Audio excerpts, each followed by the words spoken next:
رمضان اور جاپانی لڑکی۔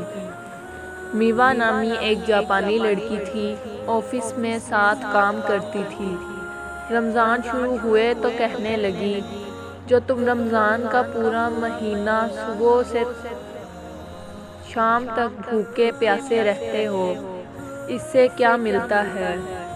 میں نے اسے بتایا کہ روزہ ایک عبادت ہے، اور یہ صرف بھوکے پیاسے رہنے کا نام نہیں ہے، بلکہ روزے کی حالت میں جھوٹ نہ بولنا، ایمانداری سے اپنا کام کرنا، پورا تولنا، انصاف کرنا وغیرہ وغیرہ۔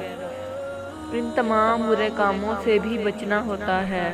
وہ بڑی سنجیدگی سے بولی کہ آپ کے تو مزے ہیں جی، ہمیں تو سارا سال ان کاموں سے بچنا ہوتا ہے، اور آپ کو بس ایک مہینہ